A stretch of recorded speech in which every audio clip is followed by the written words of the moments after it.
یاسر کہیے گا کہ چونکہ اب مذاکرات باقاعدہ طور پر شروع ہو چکے ہیں، بڑی مثبت چیزیں وہاں پر ہو رہی ہیں، جے ڈی وینس کہہ رہے ہیں وی لو پاکستان، لبنان کے حوالے سے انہوں نے بات کی کہ ہم چاہتے ہیں کہ لبنان میں کشیدگی جو ہے وہ کم ہو، امریکی صدر بھی اس حوالے سے کوشاں ہیں، کیا تبصرہ کریں گے آپ؟ اچھا، اگر آج کی ڈیولپمنٹ کی بات کی جائے اور پاکستان کی بات کی جائے تو بہت خوش آئند بات ہے، کیونکہ پوری دنیا پاکستان کی پذیرائی کر رہی ہے۔ مختلف ممالک کے سربراہان پاکستان کو ایک ابھرتی ہوئی طاقت کے طور پہ کنسیڈر کر رہے ہیں کہ وہ ماضی میں کردار جو قطر ادا کرتا تھا یا عمان ادا کرتا تھا یا دوسرے ممالک ادا کیا کرتے تھے، اس میں پاکستان اس وقت آگے بڑھا ہے۔ پاکستان کے حوالے سے تو مستقبل جو ہے وہ روشن دکھائی دیتا ہے کہ پاکستان اپنی ایک پوزیشن بہتر کر لے گا، اور لبنان کا منظرنامہ اگر اس کی طرف دیکھا جائے تو آپ یہ دیکھیے کہ پچھلے 3 سے 4 دنوں میں لبنان کی صورتحال مزید گمبھیر ہوئی ہے۔ جہاں تک اشارے ہمیں دیکھنے کو ملا کرتے تھے کہ ڈونلڈ ٹرمپ نے پریشر ڈالا ہے بنجمن نیتن یاہو کے اوپر اور لبنان کے محاذ خاموش کر دیا جائے گا، اور یہ آج سے 2 دن پہلے یہ جو وفود کا جانا تھا وہ منسوخ ہوا، اس کی بھی بنیادی وجہ یہی تھی کہ لبنان کے محاذ کے اوپر خاموشی نہیں ہو رہی تھی۔ کل تک بھی لبنان کے اوپر حملے ہوئے اور آج بھی اطلاعات وہاں سے لوگوں کے انخلا کی ہی سننے میں آئیں۔ تو ایسی صورتحال کے اندر امریکہ کی طرف سے یہ جسچر دیا جانا دنیا کو کہ ہم تو اس کو بارہا یہ کہہ رہے ہیں، اور جے ڈی وینس نے بھی ایک جگہ پہ یہ کہہ دیا کہ انہیں دیکھنا ہوگا کہ وہ امریکہ کی پالیسی کو ٹو کرتے ہیں یا نہیں کرتے، لیکن آپ اسرائیل کے اندر کی صورتحال کو اگر آپ دیکھیں، آپ نفتالی بینٹ کے بیان کو دیکھیں، آپ ان کے وزیر دفاع اسرائیل کاٹز کے بیان کو دیکھیں، آپ اعتماد بن گویر کے بیان کو دیکھیں، یا خود بنجمن نیتن یاہو کے بیان کو دیکھیں، تو وہ کہتے ہیں کہ لبنان کے محاذ سے ہم پیچھے نہیں ہٹیں گے۔ وہاں پہ تو یہاں تک باتیں ہوئی کہ اگر امریکہ اسرائیل کی پالیسی ٹو نہیں کرتا تو ہمیں امریکہ کو انکار کر دینا چاہیے۔ لیکن آپ ماضی کو ذرا ذہن کے اندر رکھیں، اوباما کے دور کے اندر بھی اسرائیل کے اوپر تنقید کی گئی تھی، اور اس وقت بھی $1 بلین بعد میں اسرائیل کو جاری کیے گئے تھے۔ اس کے بعد بائیڈن کے دور کے اندر بھی ان کے اوپر تنقید کی گئی تھی، پھر بھی ان کو $1 بلین جاری کیے گئے تھے، ایک بار 38 کیے گئے، ایک بار $30 بلین جاری کیے گئے۔ ابھی بھی ان کے اوپر تنقید تو ہو رہی ہے، لیکن سوال یہ پیدا ہوتا ہے کہ اگر اسرائیل خاموش ہو جائے، اگر اسرائیل کوئی اقدام نہ اٹھائے، اگر اسرائیل پسپائی اختیار کر لے، یعنی آپ اس معاہدے کے اوپر امریکن میڈیا کو اٹھا کے دیکھیں تو امریکن میڈیا کیا کہہ رہا ہے کہ امریکہ کی فتح ہوئی ہے؟ کیا وہ یہ کہہ رہا ہے کہ ٹرمپ فاتح ہو گئے ہیں؟ کیا وہ یہ کہہ رہا ہے کہ ٹرمپ نے اپنے مقاصد حاصل کر لیے ہیں؟ کیا وہ یہ کہہ رہا ہے کہ اسرائیل اپنے تمام تر مقاصد میں کامیاب ہو گئے؟ قطعی طور پہ نہیں۔ وہ یہ کہہ رہے ہیں کہ $300 بلین کا جو آپ ایک فنڈ ایران کے لیے مختص کر رہے ہیں، اور دوسرا یہ کہ ان کے سیزڈ ایسٹس جو ہیں ان کو بحال کر رہے ہیں، اور تیسرا یہ کہ 60 دنوں کے بعد جا کے پھر چیز یہ دیکھنے میں آئے گی کہ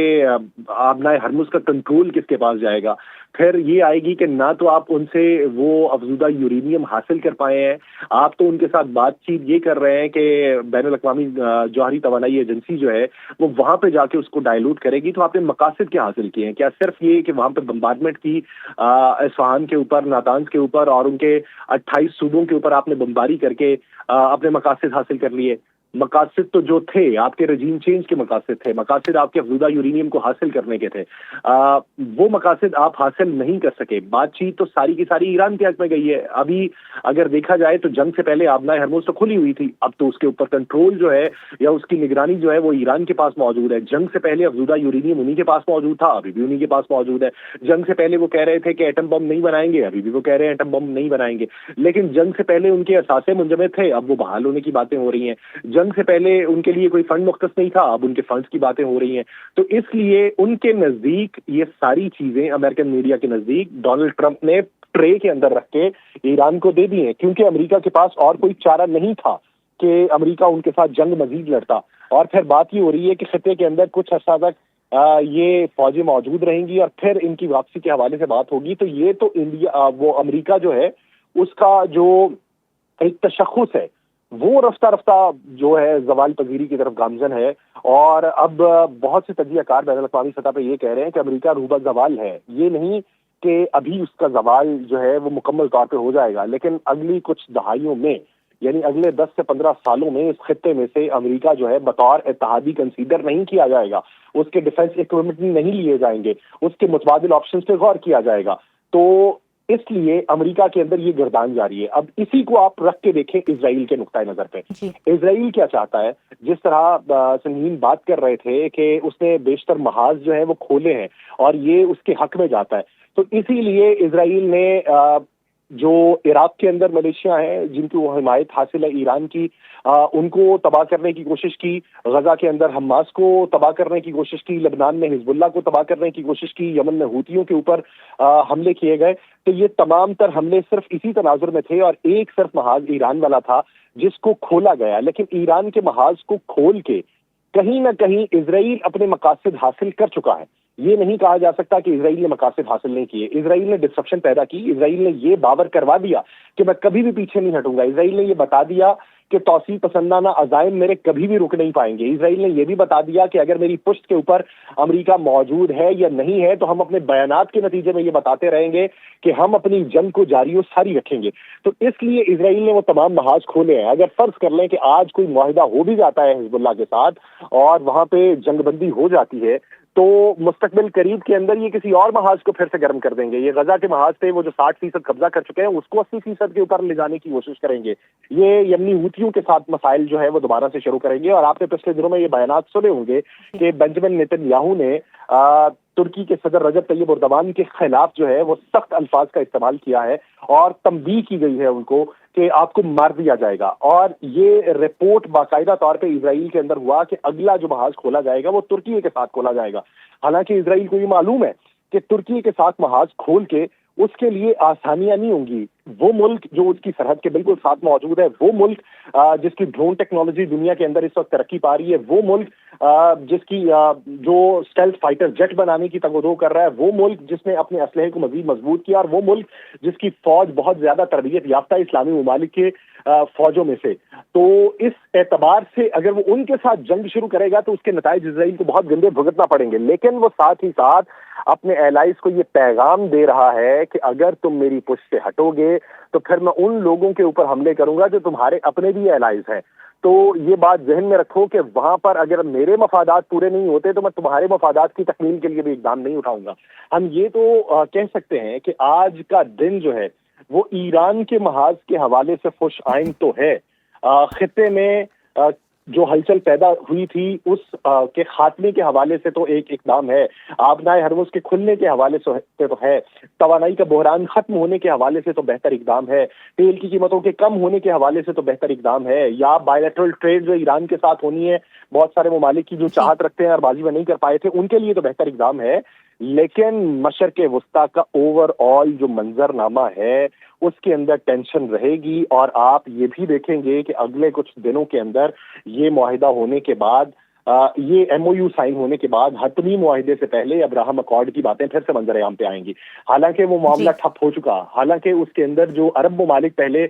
دلچسپی دکھا رہے تھے اب وہ دلچسپی ویسے نہیں دکھا رہے۔ جس طریقے سے سعودی عرب مسئلہ فلسطین کے اوپر بات کرنے پہ یہ کہہ رہا تھا کہ ابراہم اکارڈ کے اندر ہم شامل ہو جائیں گے، اور اس سے پہلے وہ مثبت اشارے دے چکا تھا،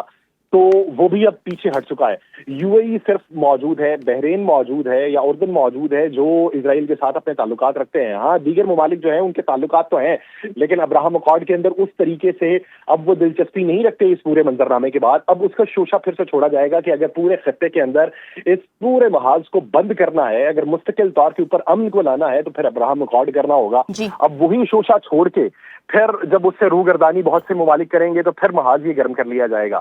ہم اچھے کی امید رکھ سکتے ہیں، لیکن اچھے کی امید میں خدشات بہت موجود ہیں۔ اس کی وجہ یہ نہیں کہ ہم نے جو کوشش کی اس میں ہماری نیک نیتی نہیں تھی، اس کی وجہ یہ نہیں کہ ابھی جو ہو رہا ہے یہ سارے کا سارا فریب ہے، اس کی وجہ یہ نہیں کہ وہاں پر جو لوگ موجود ہیں اور اتنے ڈیلیگیشنز وہاں پر گئے ہوئے ہیں، دنیا کے بہت سے ممالک کے سربراہان کی نظریں وہاں پہ لگی ہوئی ہیں، تو یہ سارا کچھ ایک ڈرامہ ہے یا گڈ کاپ اور بیڈ کاپ کی پالیسی ہے، میں یہ نہیں کہتا۔ لیکن اس کے پس منظر میں جو مختلف تجربات ہیں دہائیوں کے، وہ ہمیں یہ سبق دیتے ہیں کہ ہمیں آنے والے دور سے بہت زیادہ اچھی امیدیں نہیں رکھنی چاہیے یا اچھی امیدیں نہیں رکھی جا سکتی۔ اس وجہ سے وہ کہیں نہ کہیں ابہام پھر سے اذہان کے اندر آ جاتا ہے، پھر سے وہ شکوہ آنے لگتا ہے، پھر سے وہ گلہ آنے لگتا ہے، پھر سے وہ خدشہ آنے لگتا ہے کہ کیسے یقین کر لیا جائے۔ اچھی نیتیں رکھ کے ہی اقدام اٹھائے جاتے ہیں اور اچھی امیدوں کے ساتھ ہی آپ زندہ رہ سکتے ہیں۔ بصورت دیگر جو بدگمانی ہے یا مایوسی ہے وہ آپ کو اس سطح تک لے جاتی ہے کہ جہاں سے بہتری کا امکان روشن نہیں ہو سکتا، لیکن یہ ماضی کے تجربات ہیں جن کو سامنے رکھا ہوا ہے۔ اسی وجہ سے آپ نے یہ دیکھا ہوگا کہ مجتبیٰ خامنہ ان کا کیا بیان سامنے آیا تھا یہ جمعے کے روز. آپ یہ دیکھیں کہ جن کے بارے میں یہ بات ہو رہی تھی کہ انہی کے تمام جو ہے وہ مقاصد پورے ہو رہے ہیں, وہی فتح یاب ہو رہے ہیں, وہی خوشی کے شادیانے بجائیں گے, انہی کے اوپر دہائیوں کی لگی ہوئی پابندیاں ختم ہو رہی ہیں. تو مجتبیٰ خامنہئی نے وہاں پر ایک بیان دیا. انہوں نے کہا کہ میں اس سے متفق نہیں تھا, میری رائے مختلف تھی, لیکن مجھے صدر مسعود پزشکیان نے یقین دہانی کروائی اور محمد باقر کالباف نے یہ یقین دہانی کروائی کہ یاسر, آپ نے حالات بڑا بہتر ہو اہم جائیں گے. پوائنٹ ریز کیا ہے. میں ایران کی اندرونی سیاست کے حوالے سے بھی آپ سے بات کرنا چاہوں گی, کیونکہ ایران کے اندر ایک ایسا فیکشن موجود ہے جنہیں لگتا ہے کہ اپنی بقا کے لیے ایٹمی ہتھیار ہونا بہت ضروری ہے, اور اس طرح کو بڑی ریزسٹنس کا سامنا بھی کرنا پڑ رہا ہے. اور اگر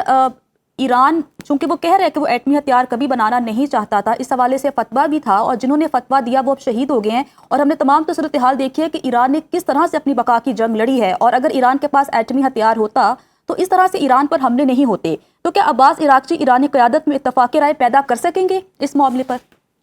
اچھا, بہت سے مخالف نظریات ہوتے ہیں. آپ اسرائیل کے اندر دیکھیں, آپ ابھی اسرائیل کو اگر آپ سمجھیں کہ اسرائیل صرف شدت پسندی والا, درندگی والا, بربریت پھیلانے والا ملک ہے اور وہاں پہ تمام لوگوں کی سوچ ایک جیسی ہے, تو قطعی طور پہ نہیں. بنجمن نیتن یاہو کے اقدامات کے اوپر وہاں پہ بہت سے مخالفین موجود ہیں. جس طریقے سے سنگینی بتا رہے تھے کہ 7 اکتوبر کا جو حملہ ہوا اس میں بھی انہیں مورد الزام ٹھہرایا گیا کہ سیکورٹی لیپس کس وجہ سے تھے, کیا یہ جان بوجھ کے رکھے گئے, کیا یہ دانستہ طور پہ اقدام اٹھایا گیا, یا پھر نہ دانستگی کے اندر یہ لوپ ہول جو ہیں وہ پیدا ہوئے ہیں. اسی وجہ سے وہاں پر جو ان کے خلاف مقدمات ہیں, ایک تو جو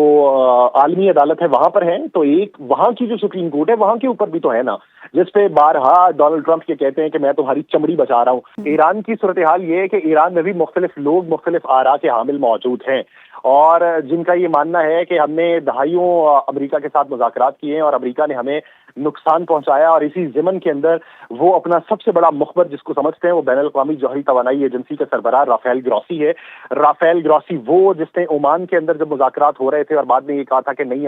ایران تو یہ مان چکا تھا کہ وہ ڈائلوٹ کر دے گا اس افزودہ یورینیم کو, اور وہ یہ مان چکا تھا کہ وہ جوہری ہتھیار نہیں بنائے گا, تو اس کے باوجود حملے کیے گئے, جس کے جواب میں ایران نے یہ کہا کہ یہ سب سے بڑا مخبر ہے. اس نے اسرائیل اور امریکہ کو یہ بتایا کہ ہمارے سینٹریفیوجز کتنے فعال ہیں, کتنے غیر فعال ہیں, کتنے فردوں کے اندر موجود ہیں, کتنے ناتانز میں ہیں, کتنے اصفہان میں ہیں. یہ ساری تفصیلات جو ہیں یہ رافیل گراسی کے تھرو اسرائیل اور امریکہ تک پہنچی ہیں. اور ان کا یہ ماننا تھا کہ رافیل گراسی اب یہ جو بیانات دے رہا ہے یہ اقوام متحدہ کے اندر اپنی پوزیشن کو مضبوط کرنے کے حوالے سے دے رہا ہے. لیکن آپ یہ دیکھیے کہ اس کے باوجود بھی وہ جو لوگ ہیں ان کی رائے یہ پائی جاتی ہے کہ ابھی حالیہ جو حملے کیے گئے ان حملوں میں یو اے ای, کویت, اردن اور بحرین کے اوپر مزید طاقت سے حملے کیے جانا چاہیے تھے جو نہیں کیے گئے. اسی رجت پسند حلقے کی طرف سے یہ پیغامات پاسداران انقلاب تک پاس کیے جاتے ہیں اور سید مجتبیٰ خامنہئی تک پاس کیے جاتے ہیں کہ ہمیں اس جنگ کو مزید لڑنا چاہیے. جو نقصان ہم اس وقت پہنچا چکے ہیں یہ مستقبل میں ہو سکتا ہے نہ پہنچائے, کیونکہ اس وقت ہم نے اچھا خاصا ان کو سنب کر دیا ہے, ان کے ڈیفنس سسٹم کو ناکارہ بنا دیا ہے. یہاں پہ مختلف ان کی دیکھنے والی آنکھیں یعنی ان کا جو ریڈار سسٹم ہے اس کو ہم نے ضربیں پہنچا دی ہیں. تو یہ پھر سے اپنی قوت جب تک گیدر کریں گے اس سے پہلے ہمیں ان کے اوپر مزید حملے کرنے چاہیے. یہ خیالات وہاں پر موجود ہیں. اور اسی کے متبادل جب آپ پہلے بات کر رہی تھی اور آپ نے یہ پوچھا کہ کیا عباس عراقچی انہیں منا پائیں گے, تو وہاں پر پھر مختلف اور آوازیں بھی موجود ہیں.